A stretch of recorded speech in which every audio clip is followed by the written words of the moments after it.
कि क्या अजित पवार जेल में चक्की पीसते पीसते, जिनको भारतीय जनता पार्टी ने कहा था कि अजित पवार का भविष्य है कि जेल में चक्की पीसिंग पीसिंग पीसिंग, यही भविष्य था।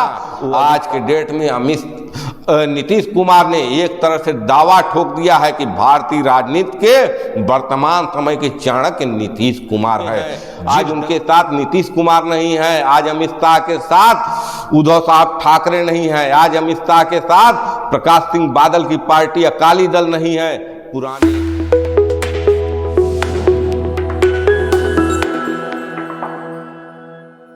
नमस्कार, मैं पंकज कुमार सिंह और आप देख रहे हैं खबरों के खिलाड़ी का शो चुनावी दंगल। चुनावी दंगल में आज हम बात करेंगे भारतीय राजनीति के चाणक्य अमित शाह की और अमित शाह के सामने चुनौतियों की।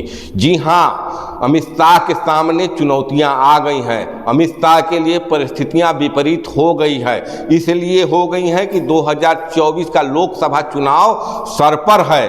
उनके पुराने सहयोगी छोड़कर चले जा चुके हैं। आज उनके साथ नीतीश कुमार नहीं है, आज अमित शाह के साथ उद्धव साहब ठाकरे नहीं है, आज अमित शाह के साथ प्रकाश सिंह बादल की पार्टी अकाली दल नहीं है।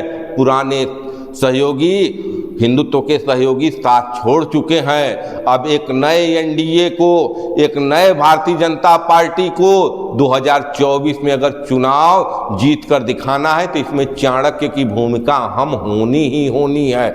इसलिए होनी है कि जिस ढंग से भारतीय जनता पार्टी के चाणक्य अमित शाह ने केंद्र की राजनीति में कदम रखने के बाद 2014 में जब आते हैं, पार्टी के राष्ट्रीय महासचिव बनते हैं, पार्टी के राष्ट्रीय अध्यक्ष बनते हैं और 2019 में आकर भारत के गृह मंत्री बनते हैं। इन सब बीच में करते क्या है, न केवल विपक्ष का सफाया करते हैं अमित शाह, वरन अपने ही पार्टी के तमाम क्षेत्रीय छत्रपों को एक गोदाम में भर देते हैं और इसके साथ ही एनडीए के अपने तमाम सहयोगियों को हाशिए पर डाल देते हैं। वो सहयोगी जो कहीं न कहीं से अपने क्षेत्र में मजबूत हो, उनको हाशिए पर डालने का काम करते हैं। यही अमित शाह थे जो उद्धव साहब ठाकरे को मुख्यमंत्री न बनाने के लिए शिवसेना से अपना नाता तोड़ देते हैं। ये वही अमित शाह है जो शिवसेना से टूटी एकनाथ शिंदे के 40 विधायकों को समर्थन देकर मुख्यमंत्री बना देते हैं और अपने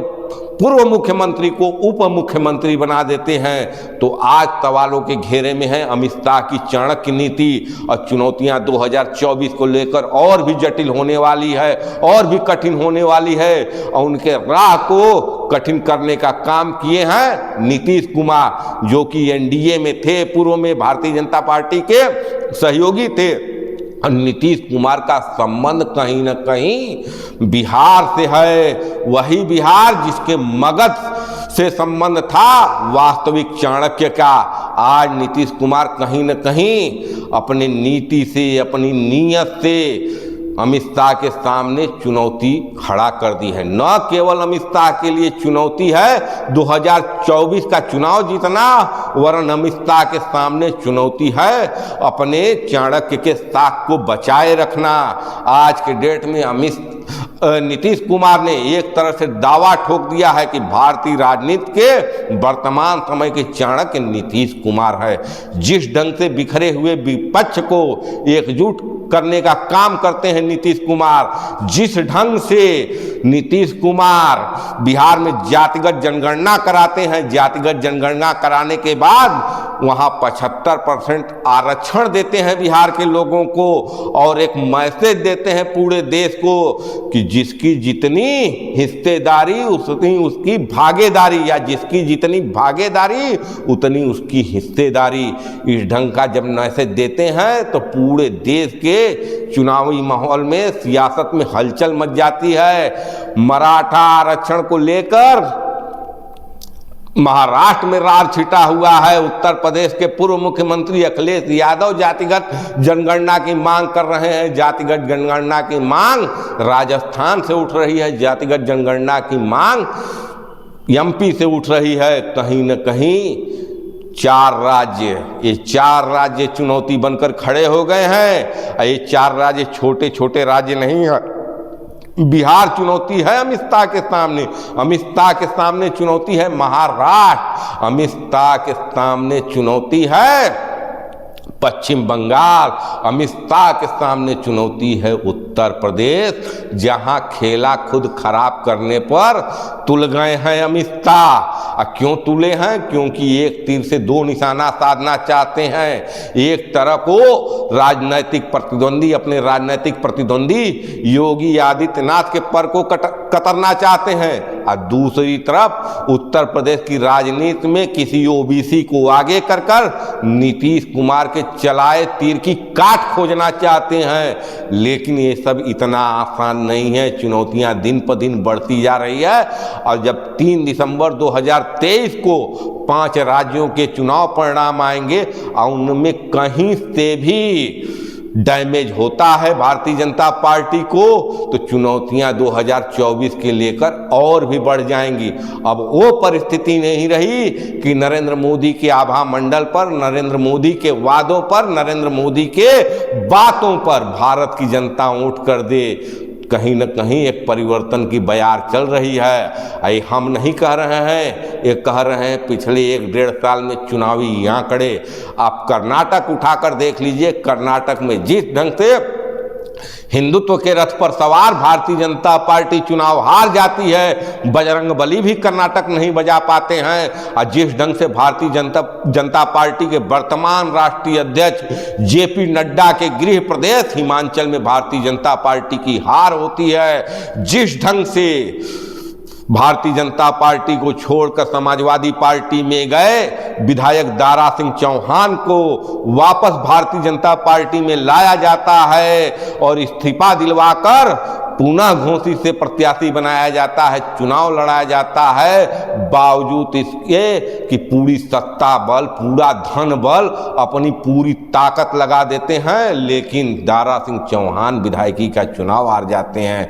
विधायकी का चुनाव, उपचुनाव वो हारते हैं, झारखंड में उपचुनाव हारते हैं, पश्चिम बंगाल में तो चुनौतियां उनके सामने बढ़ गई हैं। जिस ढंग से भारतीय जनता पार्टी के पूर्व सहयोगी शिवसेना अलग हो गई है, वो शिवसेना तोड़ तो जरूर लिए हैं, सत्ता तो अपनी जरूर बना लिए हैं, लेकिन विधायक तोड़े हैं, जनता नहीं। जनता कहीं न कहीं महाराष्ट्र की जनता आज भी उद्धव साहब ठाकरे के साथ खड़ी है। महाराष्ट्र की जनता आज भी एनसीपी प्रमुख शरद पवार के साथ खड़ी है, क्योंकि वही महाराष्ट्र की जनता है जो राज साहब ठाकरे की नहीं हुई बाला साहब के आह्वान पर, तो वो शिव सैनिक क्या हो जाएंगे एक नाथ शिंदे के, इस पर बड़ा सवाल है। सवाल अजित पवार पर भी है कि क्या अजित पवार जेल में चक्की पीसते पीसते, जिनको भारतीय जनता पार्टी ने कहा था कि अजित पवार का भविष्य है कि जेल में चक्की पीसिंग यही भविष्य था, वो अजित पवार आज उप मुख्यमंत्री बनकर बैठे हैं महाराष्ट्र के, इनके भरोसे बैतरणी पार करना चाहते हैं।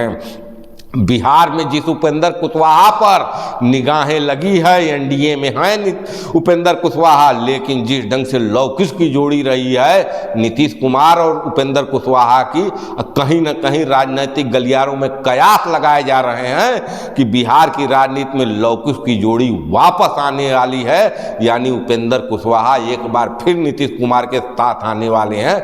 ऐसे परिस्थिति में क्या सिर्फ चिराग पासवान के बल पर बिहार जीत सकते हैं?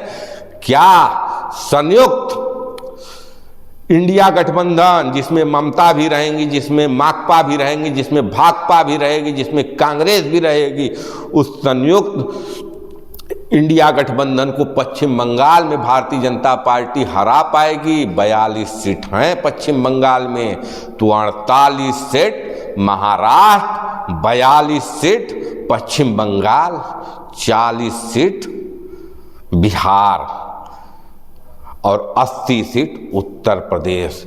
4 राज्यों में 210 सांसद चुने जाते हैं। इन प्रदेशों में बहुसंख्यक मात्रा में अगर सांसद किसी के रहे हैं तो भारतीय जनता पार्टी के, लेकिन आज उत्तर प्रदेश के छोड़कर 3 राज्य से भारतीय जनता पार्टी का गायब होना लगभग तय है। अब अमित शाह की चाणक्य नीति क्या इन 3 राज्यों में भारतीय जनता पार्टी की वापसी करा पाएगी, एनडीए की वापसी करा पाएगी? क्या भारतीय राजनीति में अमित शाह स्वयं को चाणक्य साबित करने में सफल होंगे और जिस ढंग की परिस्थितियां अमित शाह ने अपने हाथ से पैदा की हैं उत्तर प्रदेश में, जिस ढंग से योगी आदित्यनाथ से बैर लेकर जिस ढंग का राजनीतिक खड्डा अमित शाह खोद चुके हैं उत्तर प्रदेश में, इसकी क्या गारंटी है कि उस खड्डे में अमित शाह स्वयं नहीं गिरेंगे और उस खड्डे से बाहर निकाल ले जाएंगे भारतीय जनता पार्टी को उत्तर प्रदेश से। क्या अमित शाह को एक बार फिर राम के रथ पर सवार होना पड़ेगा? क्या अमित शाह को 2024 के पहले किसी चमत्कार की उम्मीद करनी होगी, कोशिश करनी होगी? ये चमत्कार किस रूप में होगा?